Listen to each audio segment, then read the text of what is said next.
So the title of this whole series for Teaching in Tea and Coffee is All Students Are Motivated, Just Wait for the Bell. And this title comes from a book that I wrote many years ago of the same name. And what I intend with the title is exactly what it says, that all students, not just a few, but all of them are motivated.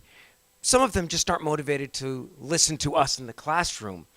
And the Just Wait for the Bell comes from a time when I was teaching 8th grade language arts, and I had a student named Eric, and he seemed to be one of those who were unmotivated. I put that in quotes, because he would sit there in class and just kind of not participate and not seem to do anything. Generally okay behaviorally, but just didn't do much. And one day I watched him highlight a pencil for the entire 45-minute class.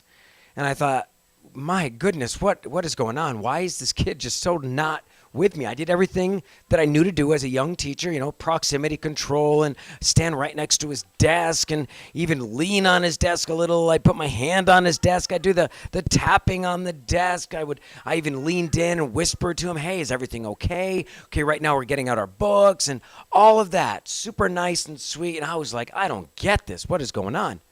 And then the bell rings one day after he's highlighting his pencil. And he jumps out of his seat, walks out the door as if he's perfectly happy.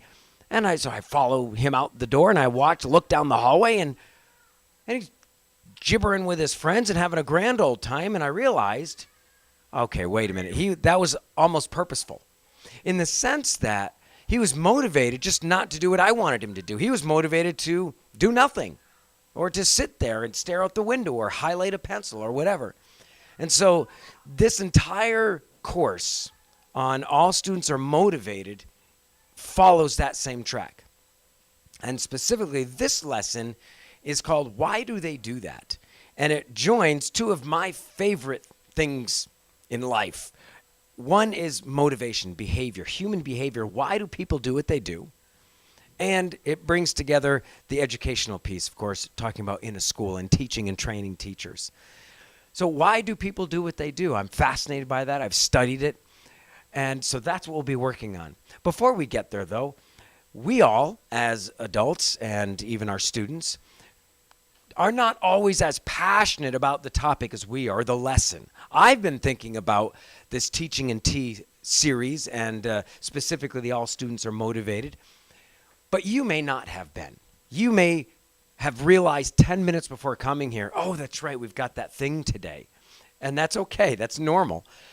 Everybody has what I would call open folders on their mental desk. You've got these folders that are open, and it's hard to get other work done when you've got folders that are open. In other words, you've got things you're thinking about, such as, what's for dinner tonight?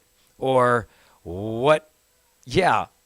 I was going to eat dinner tonight, but I'm not. I can't remember what are the plans. Or you're super excited about the pizza coming up. Or maybe you have a loved one who's ill and you're thinking about that. Maybe you had an incident today with your students that was awesome and you just can't stop thinking about it. Or maybe it was terrible and you can't stop thinking about it. Whatever the case may be, you have some folders that are open. And for the next 45 minutes or so, I'd like you to shut those folders, but I know you can't get rid of them. So what I'd like you to do is take a scrap piece of paper, assuming you're sitting at home, or a sticky note, and write down your preoccupations, whatever you're thinking about that is not this workshop, this class. Okay, write it down on that piece of paper. Okay, I'll give you about 30 seconds to do that. And then I want you to take that and put it underneath all of your materials for this class. So the study guide and any other papers you have, just put it underneath.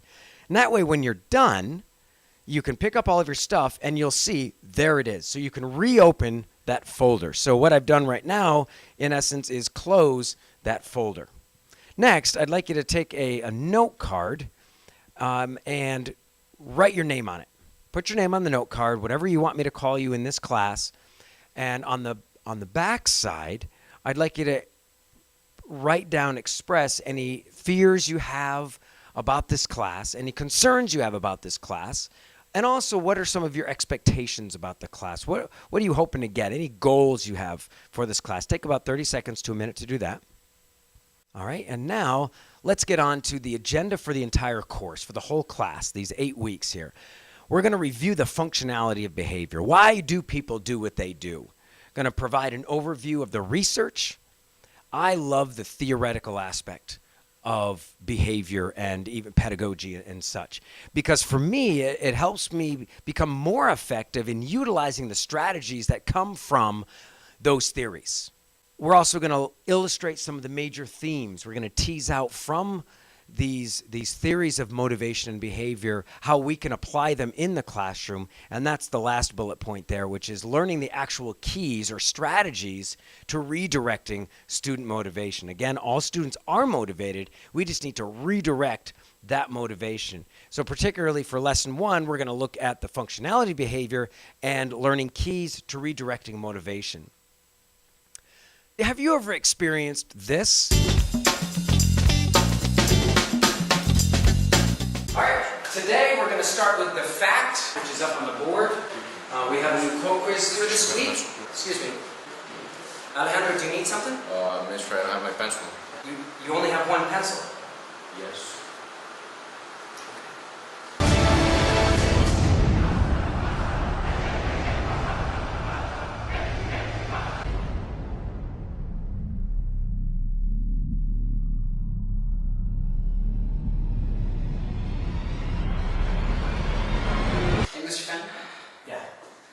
I wasn't able to do my essay because my printer ran out of ink. So. Okay. Welcome to the jungle, it gets worse here every day. You learn to live like an animal in the jungle where we play. Tell Miss Leslie what you want. Okay, guys, turn in your homework, please. What? Yeah, homework.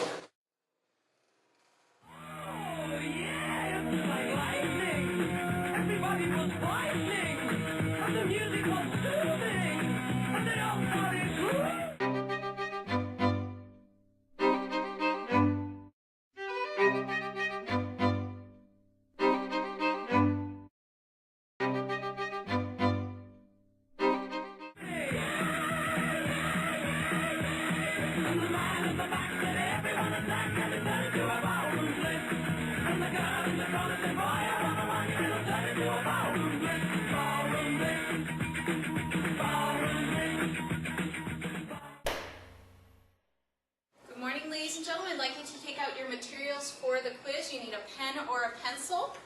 Miss, you didn't say we had a quiz.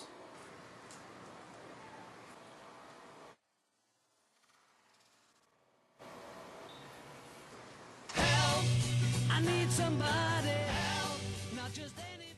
So many of us have experienced things like that. This is called the TTYN activity. It's a turn to your neighbor. So if you're with other people, think of a recent situation in which a student had some challenging behavior, when they acted poorly in your class, when they acted, quote, unmotivated. And I want you to think about why do you think it happened? What was the purpose of that behavior? If you're alone, write down, take about a minute or 2 minutes to write it down. If you're with other people, talk about it for 2 minutes. Now, the last 15 minutes so far in this workshop, what just happened? I want you to know that all of what was just happening the last 15 minutes, the first part of this class, was extremely purposeful. So number one, you were relevantated. Yes, you can quote me on that. You are relevantated. This course was made relevant to you, number one, with the folders, validating your concerns and your thoughts, your preoccupations, understanding that your life does not revolve around this class. And likewise, your students don't revolve around your class as well. And oftentimes we get frustrated because we put so much time and effort and energy into a lesson or a unit. And if a kid is just not paying attention to what we're doing, if they are talking to their neighbors and they're just off task, it's frustrating. Well, part of it could be that they have open folders on their mental desks. Next, this class was made relevant because I want your name. You wrote it on an index card. I want to know your name because you are important to me. Next, we did a TTYN. And what does that do? It allows you to share your experiences. People love to talk about themselves. That's our favorite topic, is ourselves.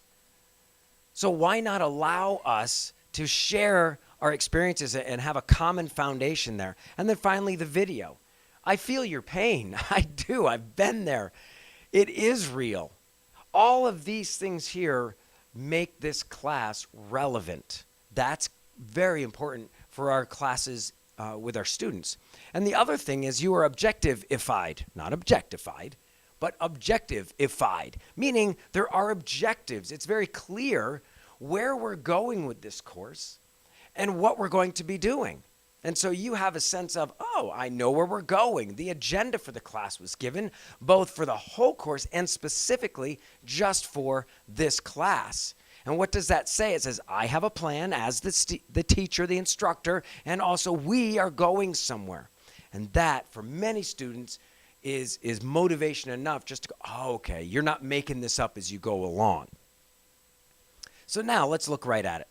All behavior is purposeful. It is functional. Let's think of behavior as another way of communicating. It's a way for people to communicate. We do it constantly. We might raise our eyebrows to show surprise or mock surprise. We may point to or gesticulate wildly to express joy and happiness. We use behavior to tell people what we're thinking, feeling, and perceiving. Our students are no different. You and I, as adults, are much more sophisticated in our communication, our behavioral communication, so that if we're in a meeting and it's not very exciting for us, we're not necessarily going to go, oh, I'm bored. Can I go to the bathroom? And all of those things that we hear in the classroom, because our students are not, they haven't learned those skills yet. That's part of the reason why they're in a K-12 system here. So your job then is that of sleuth, in which you are finding the reason for the behavior. Now, William Glasser, the great psychologist, the educational psychologist, says that kids act out. They act poorly because of unmet needs. And he has 4, and they're belonging, freedom, recognition, and fun. The first one, belonging, is that sense of identifying with a group. It's being part of a group of other people, like-minded people. I remember as a high schooler, the big thing for us in those times was to write the name of your favorite band on your notebook cover so everybody could see. And that was a way that we identified with one another. If somebody had, some pop band on theirs, I would not stop and say, hey, what's up? I'd go around, and when I saw Aerosmith, I saw Van Halen, I saw Tesla, I'd say, hey, you like them too? I have their latest album, and so on and so forth. It was that sense of belonging there. And next, and so when kids don't feel like they belong, they will act out. Why? You don't care about me. I'm going to act this way. I don't care what you think about me, and so on. Next is freedom. Kids need a sense of freedom, a sense of choice, a sense of I'm a master of my own destiny. That's a natural human longing, a need for us to feel as if we have some form of choice. And for our students, they also need ways to feel free. And so we'll get into those as well. And then recognition. I need to know that I'm doing well or poorly. So give me some critical feedback. Don't be sarcastic. Don't tell me I'm bad just for that. But give me some recognition. Am I doing well? Pat me on the back. Tell me I'm doing good. We need that. And the final one is fun. It's that sense of just relaxing. We might call it leisure. We need downtime. You can't just always go, go, go, go, go. We need that sense of entertainment and just fun. And now, it doesn't mean a dog and pony show in your classroom every day. It doesn't mean anything other than, well, here, I'll tell you what it is. For me, learning, I believe, learning is fun. It just is, no matter what you're learning. Now, let me rephrase that. If you're interested in what you're learning, it'll be fun. I've been in classes where I'm not interested in the content, but it's been made fun, and so therefore I learn. It's been made engaging. Maybe that's another way to say fun. But people want to learn and grow. Now, context affects behavior. All behavior happens in a context. It does not ever happen in a vacuum. People don't just behave for no reason at all. Now, sometimes it would be a setting event, such as a lack of sleep. You know, kids are tired, they get a little irritable, they act out, they have their short tempers. Again, we do the same thing. They may have had an argument with their parents, maybe with their friends, their brother, sister, boyfriend, girlfriend. Who knows? Maybe that happened just before your class, and they're acting out. Some kids, maybe they're hungry.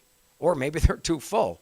I remember having a student I was teaching 7th grade, and the class was in the morning, about 9:30 in the morning, and about that time he would start to get a little antsy, a little bit more aggressive, a little bit more loud in his talking, and he would talk over me, and I would do the proximity control. I would tap on his desk. I would do hey, Chris, can you please stop talking while I'm talking? One time, no lie, I stood in his line of vision as he was looking across the room at his buddy. I stood in the way purposefully. I looked at him and kind of gave a, why are you doing that look, thinking that would be obvious. And no lie, he literally with his hand, not physically pushed me out of the way, but kind of one of these waved me away, like you're in my space. I can't see Jimmy over there. It's like, are you kidding me? So I'm at my wit's end. I don't know what to do. He's going to start getting detentions, and I generally don't give detentions. Pretty soon he was going to start to get in some major trouble, and I was talking to some colleagues at break, and one of them said, oh, you do know that Chris is diabetic. So what? No, I didn't know that. So I talked to the nurse. Guess what? He wasn't coming to her to get his mom and school-approved snack at the break right before my class. So what was happening? His blood sugar level was dropping, and he was acting out. In his defense, he couldn't help it. Once we figured that out, then we were like, Chris, at break, you have to go to the nurse, get your snack, and come back to class. And guess what? Problem solved. His behavior, he wasn't just being a jerk. No kid is just a jerk. They act for some reason. And again, we as that sleuth have to find out why. Some of our kids are depressed. They may have disabilities, mental health issues. Some of our kids are frustrated in class because it's too hard. It's too much. It's going too fast. They're not understanding. And the way that they handle that is, well, they start talking in class, they start goofing off, they come in late, they constantly have to go to the bathroom, they throw things, they'll do things to get kicked out of class because they're frustrated. Older kids especially, they don't want to seem dumb. They don't want to seem like they're incompetent. So they'll fail with dignity, it's called, but we'll get there. Some kids, it may be too easy, so they're bored. Well, what do bored kids do? Well, as my dad used to always say, boredom breeds mischief. You know, when kids are bored, they're going to do things. It could be the environment. Maybe there's too much action. Now, I agree that a good classroom has lots of things and it's dynamic, but there are some times when it can be too much. If there's just too much, maybe it's unstructured as well. It's so much that it's unstructured. Generally, the classes where kids have the most problems are the specials classes often. Why? Because they tend to be less structured than the core classes. It could be the presence of an adult or another kid in the classroom. But now, this does not excuse the behavior. Not at all. It just helps us explain what's going on and allows us a starting point where we can then intervene effectively. Why do kids do what they do? Why do people do what they do? Very generally speaking, they do it to get something or to avoid something. For some kids, they want to get attention from their peers, so they act out. They say a joke. They make a noise. They throw something, whatever it is, to get their peers' attention. Maybe they want the teacher's attention in a positive way. Now, this isn't always negative. They may want to do really well on a quiz or test or an assignment because they want to show their peers that they can, or the teacher they can. They want to get some kind of a reward. And I caution against extrinsic rewards like gums and stickers and candies and things like that. You want to stay away from that. It erodes intrinsic motivation. That's a different topic. But some kids might want to get a good grade, so they work really hard. Well, that's not a bad thing. They might want to get the exemption from the assignment. Again, not a bad thing. They might want to get some other like a pass, a special pass or something. Now, they also might want to avoid attention. They want to avoid peer attention, so they don't ever want to be up in front of class. So they might act out so that they don't have to speak in front of the class or speak in front of an adult. Sometimes they may avoid a consequence. So again, it might be a good thing that there is a consequence, such as even a look at, that look that a teacher can give or a mom and dad can do. So that's generally why. So now, if you're with people, I'd like you to do a time pair share. And this is how you do a time pair share. You choose a partner A or partner B. And today we're going to do partner A, you are taller. So that's pretty easy. So if you're doing this in your class, you would actually say after they've chosen their pairs, or you can do random selection to get them into their pairs. But let's say they're already in their pairs. You've said, partner A, you're taller. You definitely want to say, partner A, let me see your hand. Who are my partner A's? Why? Because you need to get their attention back, all right? And maintain control, because obviously when they're getting in their pairs, they're talking and they're chit-chatting and all that. Now, the time of the timed pair share is critical. I usually do 30 seconds or a minute, depending on the content. Now, what's important here is that the non-talking partner is silent. It is not a conversation. This is partner A is expressing or explaining or answering or responding, while partner B is listening. And they can give all the verbal cues. Now, you can see here where you can teach some other values, other executive skills, soft skills, while they're like, how do you listen? Well, look at the person. You go, yes, wow, that's great. And you shake your head and all that, but it is not a conversation. Okay, so let's practice. So partner A, you're going to respond to the TTYN we did earlier, in which you, why do you think your student acted the way he or she did in class? For 30 seconds and go.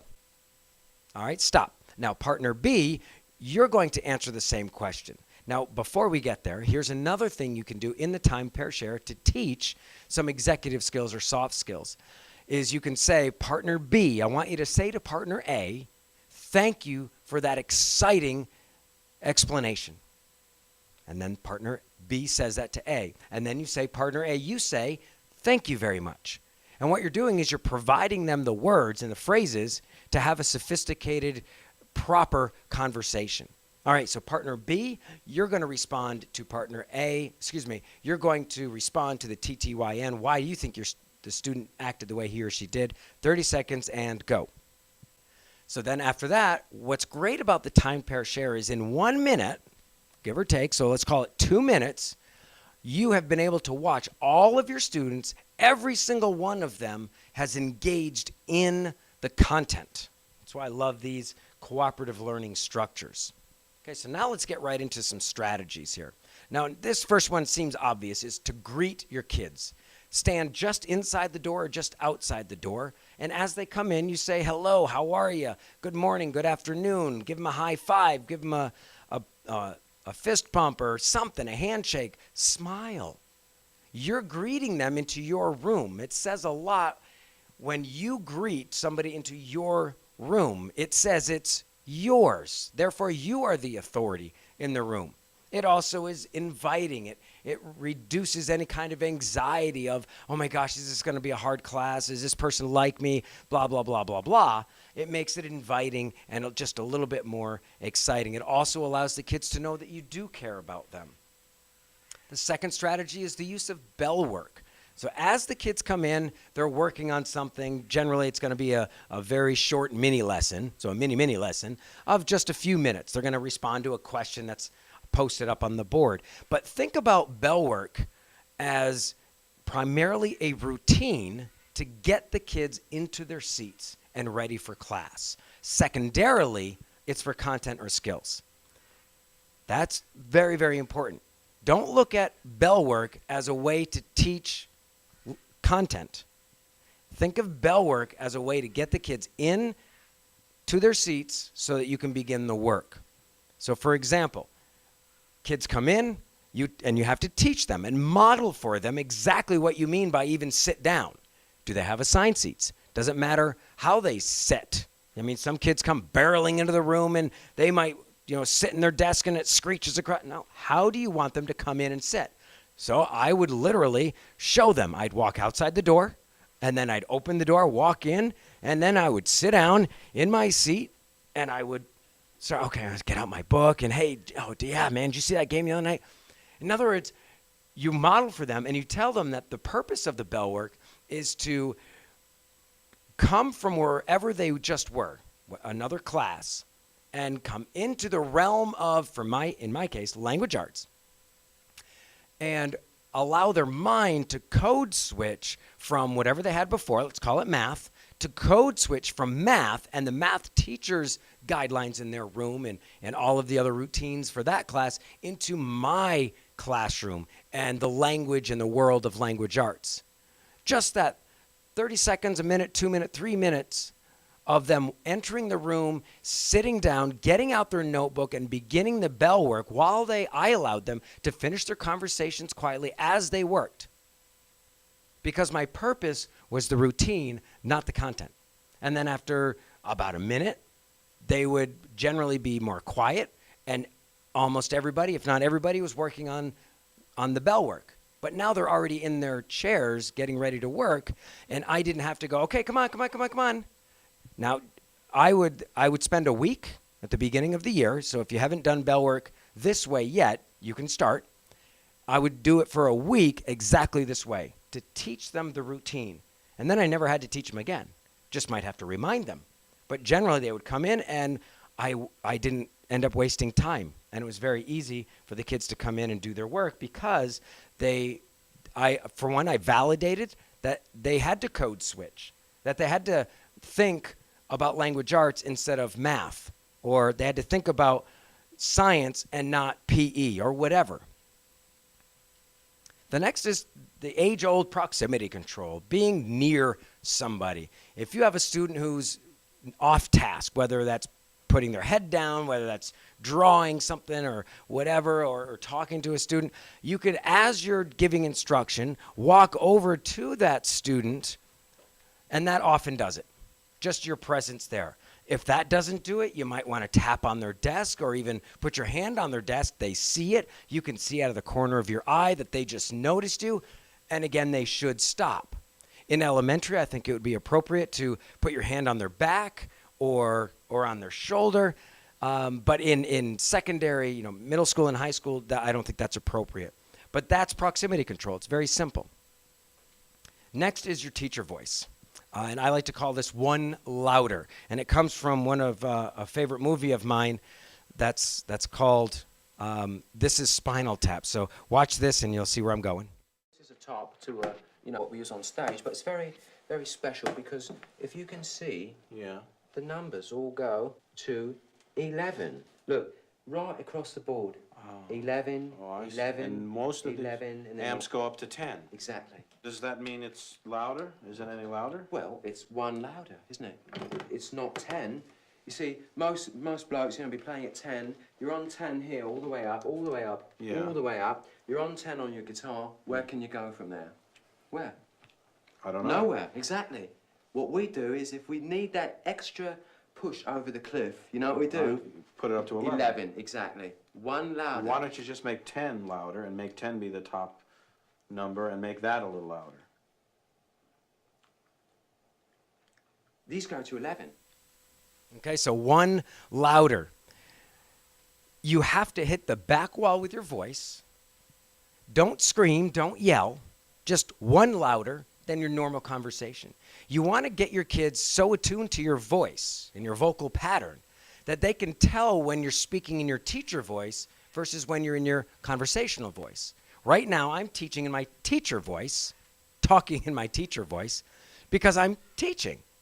But my conversational voice is much lower in pitch. It's a little bit softer. It's not nearly as loud. And there's a clear difference between this, my conversational voice, and this, my teaching voice. The teacher voice commands and demands attention and respect.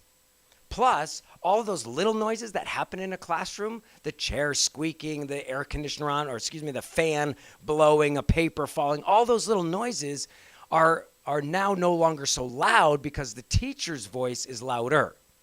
So it's just one louder. Another thing with the teacher voice is not to speak until all the students are listening. And so if you're coming out of bell work, let's say, and you want to go into the next activity, that transition time, and you say, all right, everybody, now go ahead and get out your books, and we're going to, and you hear some kids still kind of talking.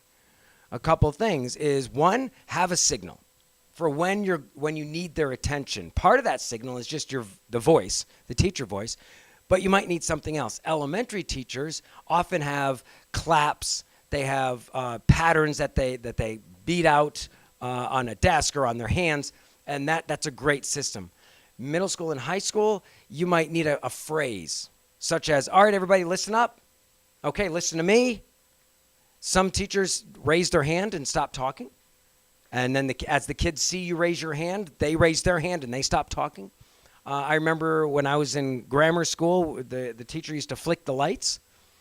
Whatever you choose, I've even seen the bell, ding, ding.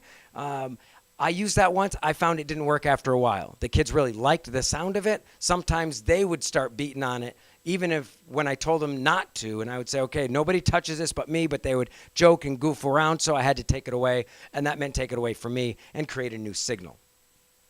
All right?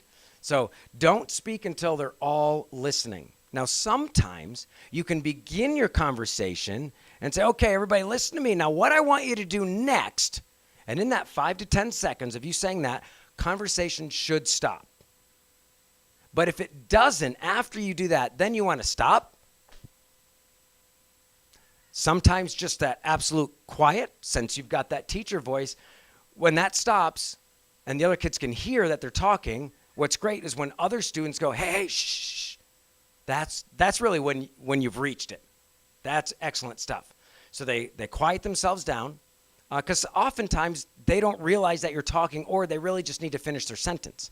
Imagine being in a conversation and somebody comes along, me, your principal, somebody, and they say, okay, everybody listen, but you're right in the middle of saying, oh, the other night I went to. You're not literally just going to stop right there. You're going to say, I just went, okay, I'll tell you later. But you see how you still had to finish that up with, I'll tell you later, as if you weren't going to, right? So again, just validate that they're people too. They're in the middle of a conversation because you allowed it to happen, and that's not bad. But when you get them back, give them and that's kind of that freedom to finish that little conversation. I often use times. Okay, 10 seconds, and that's enough for them. And internally, you can even go 5, and they'll start in their minds going 4, 3, 2. Some of them might count out loud, but then when you're done, you're done. Again, elementary teachers do this well, and they go, okay, 3, 2, and then they stop. Another strategy here is address the misbehavior immediately. As soon as those two kids are talking in the back, address it. Don't let it keep on going. Don't hope that it goes away, because it rarely will. So you've already done these other things. You started the class. All right, everybody listen to me, and you notice that Jimmy and Paul are still back there talking. Stay calm and just address the behavior by name. So, okay, Jimmy, please stop talking. Okay, now, guys, let's work on this. And that's it, and go right back into what you were teaching. Now, don't do this where you go, hey, Jimmy, hello, hey, come on now. Am I the teacher do you want to teach a class? Because you're putting the kid in such an awkward position. What's he going to say? You're challenging him. They're kids. Well, some of them might accept that challenge. Are you prepared for that? And then what? Where are you going to go? How far are you willing to take this? So don't do that. You're the adult. You don't have to sink to that level of sarcasm of, hey. That's what makes us professional teachers. We know these little techniques, and we use them, such as, hey, Jimmy, please stop talking. Okay, thank you, and move on. You don't even have to say thank you, because that might come across as sarcastic. All right? And the other thing is, key here is Q-tip. Quit taking it personally. The kids aren't doing it to annoy you. They're doing it because they want to talk to each other. They're not going, hey, let's talk right now to annoy Mr. Smith. Watch this. This will be funny. Let's talk about something just so we can get him mad. They don't think like that. These are kids. They're people. They're more interested in themselves than anything. Quit taking it personally. Q-tip. Next is think about the room arrangement, your classroom. If you have a lot of information and just the one class period, think about doing stations work. Think about a gallery walk where you have posters up on the wall, and you can use the glass with a dry erase marker. You can use a whiteboard, all sorts of different things, again, for reflection, transference of understanding, so the kids can move around and walk around. Think about a circle if you're going to have a discussion. Get all the kids in a circle, or a U works well too for discussion. But in general, think about your room arrangement and change it maybe every so often, whatever that means, every quarter, every few weeks if you're really kind of progressive out there. I don't know if that's good or bad. Sometimes just the room arrangement reminds the kids that this is your room. Plus, it brings that little bit of novelty, and that's always exciting. It's your room. It's your castle. So go to the corners of the kingdom. Don't be afraid of the back of the room. Too many teachers get stuck in the front of the room. And I like to ask the question, what is the front of the room? Does there have to be a front of the room? Is it where your desk is? Is it where the Promethean board is, or your whiteboard? Where is the front? The point here is walk the entire room. It reminds the students that you are in control. You are not afraid to go back in the corners. You're not afraid to go to that back wall. Sometimes it's fun to go to the back of the room and give instructions. Why? Sometimes the kids, they should move their heads to look at you. Well, that's great. Just that movement alone is enough of a refresher, of a brain break for some, where they go, okay, all right. And you might go from one end of the room to the other, whatever it is, but think about going to all the different areas of your room. And then try to create, this is the best, is when you create this, we don't do that here, atmosphere, that kind of environment where you can look at the kids, in that kind of quizzical look of, hey, we don't do that here. And what I like to say is this, is you want to get to the point where your students know that they're in your class to learn really important things. And you've explained why it's important. And because it's so important, they don't have time to goof off, be off task, talk, etc. That's why there cannot be any off-task behavior, because you're telling your students, don't want you to miss anything. If you're talking, then you're not getting it. And that's what I don't like. I don't mind that you're talking. I mind that you're missing the content. And actually, I do mind that you're talking. Okay, so how you do this is interrupt the class. Call out that behavior by name, calmly, and then return immediately to class. If you go off on some angry diatribe of how lowly those students are and how they could behave better, that just kind of disproves the point that your teaching is really super important, because you just wasted 5 minutes on yelling at them. So don't do it. Stay away from sarcasm. That biting kind of caustic sarcasm, kids don't like it, especially the older they get. You may think it's really funny. Some kids may laugh at that sarcasm. They hate it.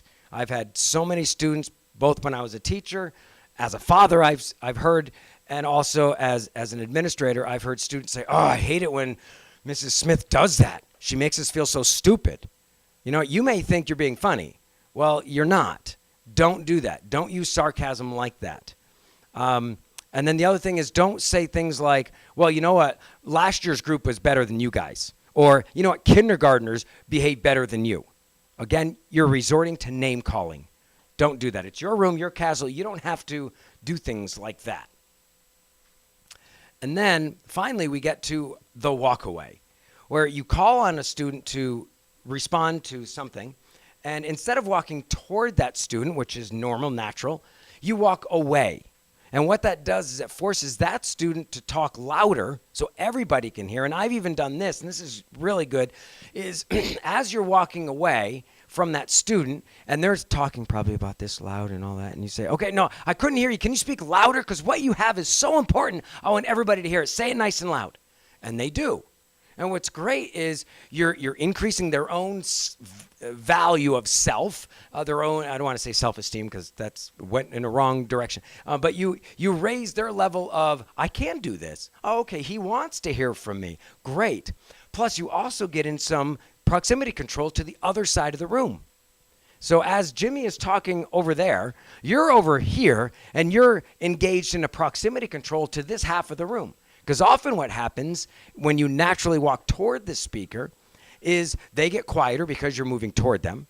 And you're further away from those who cannot hear now because little Jimmy's talking like this. Remember, students don't have that good teacher voice, so they're talking about like this, and sometimes they're mumbling, and sometimes they ramble, and I don't know, and so the kids on the other side of the room are like, what? And so they don't even bother, so they just start talking to one another. All right, so now I'd like to show you about plickers. Hello everyone, my name is Jared Ward, and this week's Tech in 2 tip is all about plickers. Plickers are paper clickers, or a student response system that's all on paper cards. There's also a website where you'll set up your classes and add your students, and there's an app where you'll scan the paper cards to get the student responses. To get started, you'll need to either create an account or sign up. When you are signed in to Plickers, you can either add a new class or use the demo class to get started. So now I've got my class and I can start adding students. I just type a name and hit enter, and each student is assigned a number that'll correspond with the number of the Plicker card that I'll give them later. Once I'm done adding my students, I'll go to my library, and that is where my questions live. I can add new questions here. I can track the questions that I already have. I can assign different questions to different classes. Once my classes are set up and my questions are created, I'll click Live View, and all of the work from here happens in the app. I have a list of my classes. I select the class that I want to work with from the app, and the question that I ask is automatically shown on my website, so I'd project my computer screen and I'd be able to ask questions and manage the questions from my phone. To scan the Plickers, I just touch the camera icon on my phone and scan through and see what my student answers are. I like to show the graph view when I'm doing a live quiz so that I can show the students their progress or their scores in relation to the rest of the class. When you're done with the quiz, you click on Reports, and here you can see the summary of responses for all of the questions that you've asked to each class. Well, that's Plickers in 2 minutes. I hope you enjoyed it and have fun. Okay, so you have a handout that says Lesson 1, Why Do They Do That? And it lists on the left all of the different strategies used in this class, in this lesson. So what I'd like you to do is, if you already use it, you see that first column, you put a check mark there. Yep, I already do this. Like greet. Yep, I already do it. If maybe one of these is, I do it, but I need to polish it. Okay, so then you would go ahead and click on that, click on it. You would put an X in there or check it. And then for one or two of these, you say, I really want to learn more. Okay, and then you would check those off. And then plan for how you're going to use it. So let's say you say, I really like that time pair share. So I'm going to use that. I need to learn more, or I need to polish, or you just say, yep, you're right, I've used that before, and then plan for when you're going to do it for this next week's lessons. Where can you put that? Or maybe the Plickers. Where could you use that? And so on. Okay? Thank you very much, and we'll see you in Lesson 2.